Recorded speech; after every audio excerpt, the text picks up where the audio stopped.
Party అంటేనే క్రమశిక్షణకు మారుపేరు. ఎంతటి నేతలైనా హైకమాండ్ ఆదేశాలను శిరస వహిస్తారు.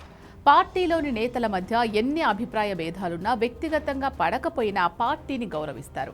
పార్టీ తర్వాతే ఎవరైనా అన్నదానికి నేతలు విలువిస్తారు. అయితే తెలంగాణ బీజేపీలో మాత్రం అందుకు విరుద్ధంగా సాగుతోంది. నాయకులు ఎవరికి వారే యమునా తీరే అన్నట్టు ప్రవర్తిస్తున్నారు.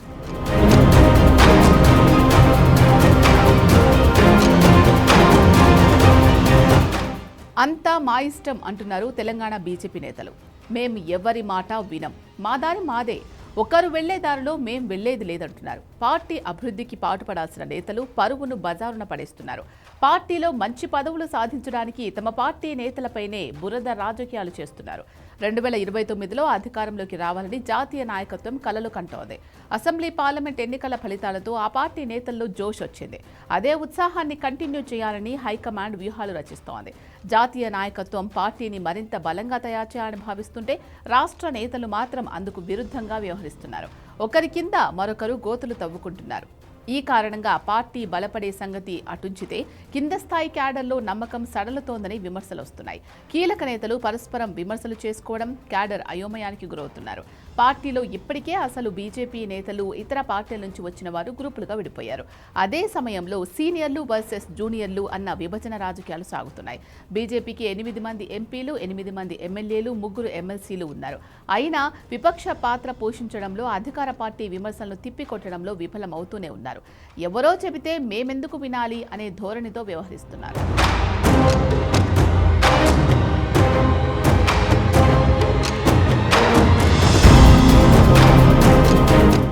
తెలంగాణ బీజేపీ నేతల మధ్య విభజన రేఖ స్పష్టంగా ఉంది. కొందరు ఏళ్ల తరబడి బీజేపీలో ఉన్నామని సీనియర్లు చెప్తుంటే, తాము ప్రజల మద్దతుతో చట్టసభలకు ఎన్నికయ్యామని రంకలేస్తున్నారనే విమర్శలు ఉన్నాయి. ప్రజాప్రతినిధిగా ప్రత్యక్ష ఎన్నికల్లో గెలిచినా ప్రాధాన్యత ఇవ్వడం లేదని కొందరు నేతలు సన్నిహితుల వద్ద ఆవేదన వ్యక్తం చేస్తున్నారు.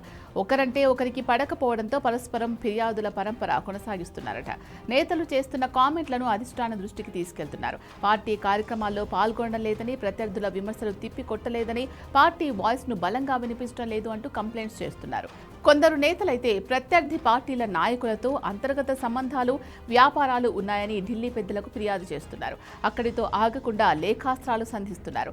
పార్టీ మేలు కోరి ఈ సమాచారం అంతా చెబుతున్నామని, ఇలాంటి నేతల వల్ల పార్టీకి డ్యామేజ్ జరుగుతుందని చెప్తున్నారు. అలాంటి నేతలపై చర్యలు తీసుకోకపోతే పార్టీకి భవిష్యత్తులో నష్టం తప్పదని హెచ్చరిస్తున్నట్లు తెలుస్తోంది. పార్టీ అగ్రనేతల దృష్టిలో పడాలని, వారి వద్ద మార్కులు కొట్టేయాలని తాపత్రయపడేందుకు ఒకరి గోతులు మరొకరు తవ్వుతున్నారు. నాయకులపై ఆరోపణలు, వారి దందాలు, సెటిల్మెంట్లు, భూ వివాదాలు, ఆర్థిక అవకతవకలను ఢిల్లీ పెద్దల దృష్టికి తీసుకెళ్తున్నారట. ఇతర నాయకుల మీద బురద చల్లడమే లక్ష్యంగా పలువురు నేతలు కుట్రల్లో ఆరితేరిపోయినట్టు సమాచారం.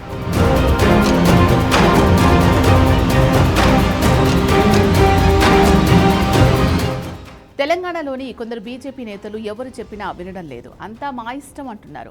అసలు వాళ్ళు చెబితే మేమెందుకు వినాలని ఎదురు ప్రశ్నలు వేస్తున్నారు. ప్రత్యర్థి పార్టీలపై కాకుండా సొంత పార్టీల నేతలపైనే పోరాటం చేస్తున్నారని పార్టీ క్యాడర్ చర్చించుకుంటోంది. ఇలా అయితే పార్టీ ఎలా బలపడుతుందని, ప్రజలు ఎలా నమ్ముతారని నిలదీస్తున్నారు.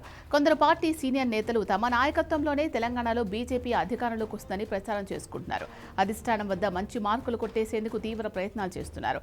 రాష్ట్రంలో అధికార కాంగ్రెస్ పై పోరాటంలో బీజేపీ దూకుడుగా వ్యవహరించడం లేదు. అటు బీఆర్ఎస్ మాత్రం కాంగ్రెస్ ను ఎండగడుతూనే ఉంది. అధికార పక్షంపై అనేక అంశాల్లో తీవ్ర స్థాయిలో విరుచుకుపడుతోంది. కాంగ్రెస్ బీఆర్ఎస్ ను ఓవర్టేక్ చేయాల్సిన ముఖ్య నేతలు ఇలా ఒకరిపై మరొకరు విమర్శలు, ఆరోపణలు, ఫిర్యాదులతో కాలం గడిపేయడంపై క్యాడర్ జీర్ణించుకోవడం లేదు.